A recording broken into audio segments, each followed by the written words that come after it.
Hey, my pleasure seekers. Welcome back. Um, we've covered anatomy techniques, some like full body pleasure, and also busted some major sex myths, right? That's what this podcast is about. But today we're gonna go a little deeper, right? You know, I always mean that in both ways. Welcome back to my regs and welcome back to my new listeners. Today we're going to talk about your brain, right? Because that is the biggest player in your sex life. It's not your body, it's actually your brain. Desire starts in your mind, and if you don't understand how your erotic wiring works, you could probably be blocking yourself for some really mind-blowing and deeply satisfying, moments of pleasure. So today we're going to dive into psychology of desire. What turns you on, what holds you back, and how to unlock your erotic potential. Buckle up, because we're about to get into the juicy, science-backed secrets of fantasy, sexual confidence, and arousal. So why desire isn't a one-size-fits-all? Well, some people feel desire spontaneously, right? That's that classic, I'm horny, out of nowhere feeling, right? What you see in the movies, usually. Others experience responsive desire, right? Which means, they only start to get turned on after arousal actually starts. And neither one is wrong. Society just kind of makes us believe that desire should be instant, right? More responsive. Spoiler alert, that's a fucking myth. How to identify your desire triggers. We all have them, right? So think back to the last time you were really turned on and what led up to it. Go ahead and pause this if you got a little notebook next to you and answer these questions. I love to give you short, straight to the point episodes with call to actions, which a lot of the times are invitations to kind of think about what it is for you. Was it visual? Was that turn on mental? Was it a certain type of touch? Was it emotional? Was it a power dynamic, right? Your erotic triggers tell you what kind of stimulation feels better for you, right? It's gonna fuel your desire and fuel your arousal, right?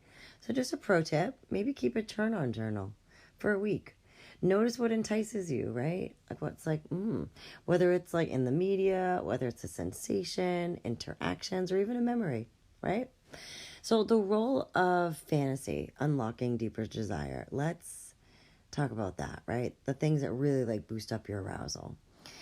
Fantasy isn't weird. It's actually essential, right? Fantasy is happening in the brain. You're thinking about it. And your mind is your most powerful sex toy. Fantasy isn't necessarily something, you may want to act on. Sometimes it's just a mental turn on. Exploring fantasy can increase overall desire and arousal, and especially in those long-term relationships. So common fantasy categories,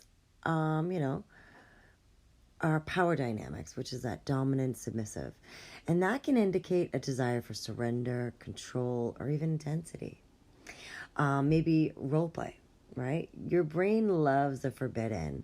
And that actually usually stems from curiosity and not so much dysfunction. Then we have voyeurism and exhibitionism. That often ties to confidence, risk, or validation. Then we have a sensory or a slow burn fantasy. So this is with people who have that high erotic sensitivity. Maybe you're turned on the most by teasing and anticipation building. So a little pleasure reframe, right? Instead of feeling weird about your fantasies and your desires, maybe ask yourself, what does this turn on tell me about what I crave?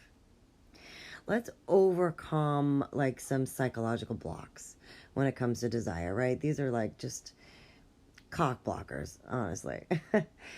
Stress and mental overload, right? If your brain's full of the to-do lists, it's not in the mood for orgasms, right? You're in the mood for doing stuff.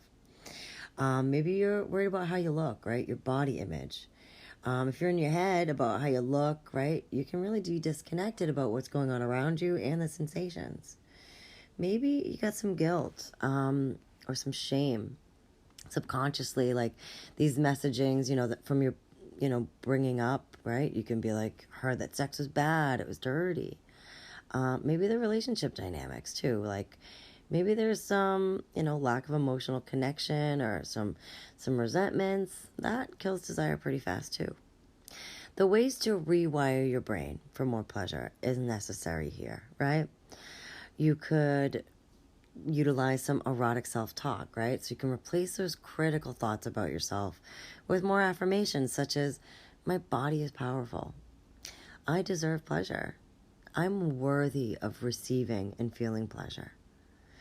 Maybe some sensory play, right? With mindfulness, really being there with yourself. You could try a naked mirror meditation, right? Just, without judgment, just being there. You could create a personal arousal ritual, whether it's full of music, touch, a certain fragrance. It builds an environment that signals to your brain, hey, it's time for pleasure. So how to communicate your erotic mind with a partner, right? And why most people struggle to talk about it. This is huge. This is a very common theme that I see in my clients. That fear of judgment is a big one. It's like, all right, what if they think I'm weird? I don't even know what I want. Or you assume that your partner should know what you like, right? They're not a mind reader. That's a lot of pressure to put on them. So instead of, saying, I have this fantasy, that can feel intimidating. You could say instead, ooh, I read about this sexy idea and I'm curious. What do you think? Or what's one thing you've always wanted to try but you never have? Or I had a dream about X and it was really hot. Have you ever thought about something like that?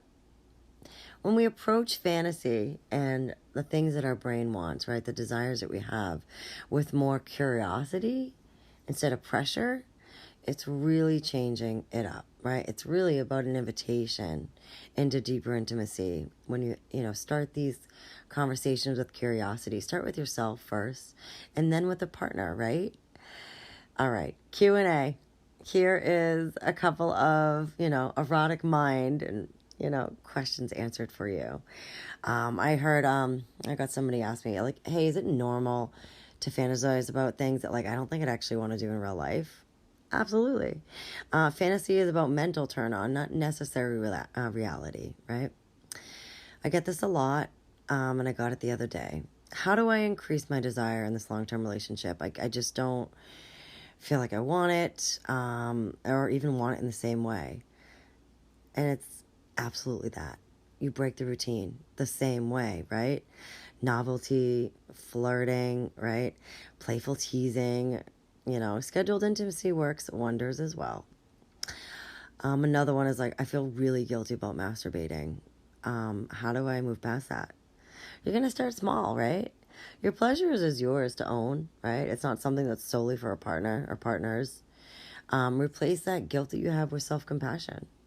You know your body best. Masturbation is the highest form of self-love. All right, friends, I love homework. Let's do it. For my turned-on intellectuals, today we're gonna, we got into the science of desire, power of fantasy, how to rewire the pleasure mindset, but knowing all that isn't always enough. Sometimes you really just got to put it into practice. Your homework this week, try a guided erotic meditation, right? Put on some meditative music and then focus on your breath and the sensations as well as your imagination on what pops up for you. You could have a playful fantasy conversation. It's going to open that door, right, to more connection with more, possible opportunities to explore things together. Keep a turn-on journal. Track what excites you and without any judgment, right? My friends, if this episode unlocked something new for you, share it with someone who needs to hear it. Maybe share it with a partner. Share it with a friend. If you loved it, please rate the podcast. It helps everybody find it. And hey, if you want to dive even deeper, again, always meant both ways, check out my coaching for personalized pleasure expansion down in the show notes. Also, there's a sexual archetype quiz in there if you want to figure out your erotic identity. And until next time, stay curious, stay turned on, and remember, your mind is your biggest sex organ and your best sex toy. Use it wisely.